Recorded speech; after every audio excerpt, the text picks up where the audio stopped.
you think the case is now in terms of these investigators? They found some debris. They found some passenger belongings. Where does this go now? Well, it doesn't look good. I mean, it clearly has the hallmarks of terrorism. The thing that concerns me is if Donald Trump is coming out here and making such a clear, bold statement, which on one hand is great. On the other hand, if it's not terrorism, he's painted us in a corner. Right. So that is something that really concerns me. We don't have enough evidence just yet to say definitively what it is, what the cause is. And we did question that yesterday, because as soon as we got on air yesterday, Donald Trump tweeted out, it looks like terrorism. We wondered, is this a good move right out of the gate when we really don't have the evidence? But increasingly it is looking that way. So if you think about Flight 800, this is exactly what happened. We thought terrorism, and it turned out not to be the case. What are the biggest telltale signs that this is terrorism? Well, when we get the wreckage, we'll look at things and we'll find, residue of bombs. I mean, there's very clear scientific evidence to determine that. The thing that concerns me is there's really no chatter for anyone taking responsibility for this. Well, that was going to be my question. I mean, that is really striking. Not only has no one claimed responsibility, the usual suspects, Islamic State or some Al-Qaeda affiliate, something like that. There isn't even, I mean, there's even the sort of usual crackpots who kind of come up and say this is great. And there's been almost none of that at all. Yeah.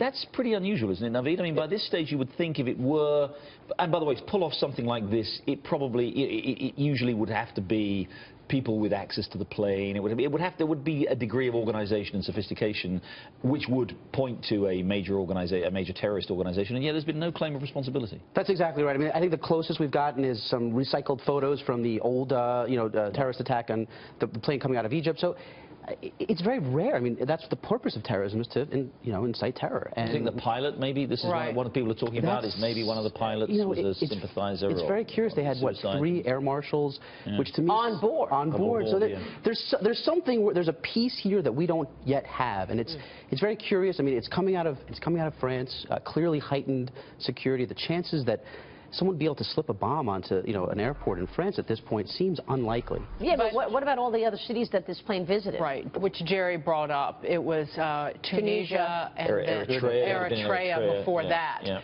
So there's would an explosive device be slipped on one of these planes? And even with the heightened security at Charles de Gaulle, after the terrorist attacks in Paris and Brussels last year, is it possible that they wouldn't even be able to detect it if it was slipped on the body of the plane somewhere? Yeah, my gut says no. I have to say that it doesn't seem like that's completely as plausible. I mean, to go to 2 stops and then detonate 100 miles out of Cairo, it doesn't seem quite right. But I think if it's going to be terrorism, it's much more what you were saying, which is probably someone took over the plane and unfortunately perhaps flew it into the water. Well, lone wolf, if you don't have a group claiming responsibility, it could just be a lone wolf incident. Right, and then you have these stories that we saw initially, which we haven't heard much more about, with these Greek defense ministry officials saying about these strange maneuvers that the plane seemed to make shortly beforehand. They were swerving.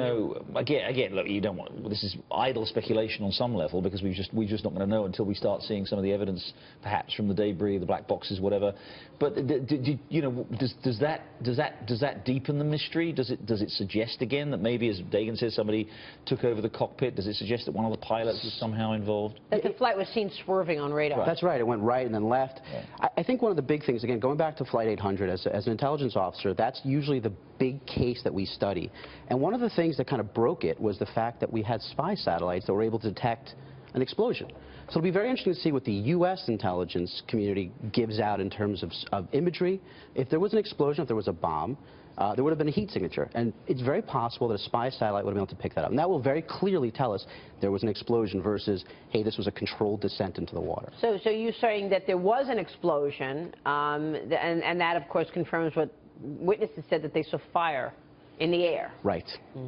And that was exactly right, Maria. It picked up on a satellite. So if there was an explosion, there would be evidence of an explosion occurring. It would have to be extremely difficult for a pilot or a crew member to actually bring on explosives, though, into this, especially when we're talking about going into Charles de Gaulle Airport. They've got to go through all these checkpoints. I mean, is that still plausible? So the flight, and I forget the exact flight number, but the one in Africa where there was actually an explosion that blew up. The Metrojet, the Russian jet from Sharm el-Sheikh to St. Petersburg. The one before that where thankfully, no one was killed but the bomber himself.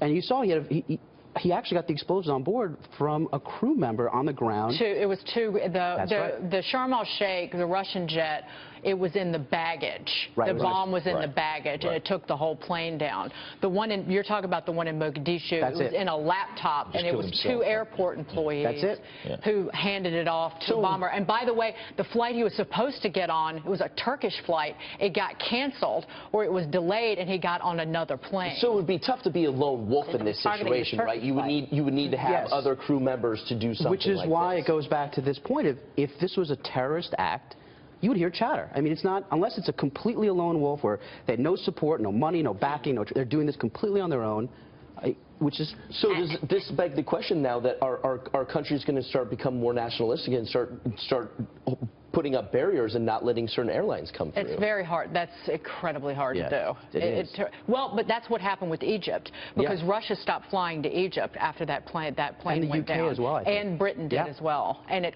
crushed the tourism industry. This is also dictating domestic politics. Absolutely. Absolutely. Look, when it comes to domestic politics, the big question is, if this is, God forbid, terrorism, could it happen here? And what can we do to, you know, whether it's lone wolves are very difficult to detect because there's no telltale trail. I mean, that by definition, they're operating completely isolated. I think, luckily, we have a pretty good intelligence community. We have pretty good ways of detecting it. The problem with Europe and these other countries is they're very porous borders. You have, exactly as you were pointing out, this is a plane that started in several airports that perhaps didn't have the same level of security.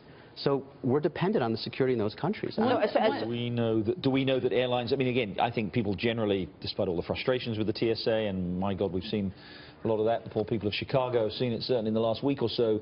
There's a general sense that perhaps airline security, though, here is, you know, if anything, is kind of too tight. So it'd be tough to get anything through here. But is the U.S. vulnerable to something like, I mean, how do we know when you get on a plane from, you know, from New York to Chicago, for example, and that plane may have come from, Europe, it may have come from Africa. I mean, can we have the level of confidence that passengers want, that even though our security may be fine, that actually someone further down the chain has actually not been doing the checks that they should have been? Look, the parallels to forget drugs. I mean, forget bombs, but think about drugs. I mean, you have illicit trade that's happening on airlines, unfortunately. People are able to use them to smuggle things. Now, does that mean that you could take cocaine and put, you know, drugs? It's possible. I think it's still fairly unlikely. We're talking about really third world airports versus, you know, airports here, which have a much higher level of security.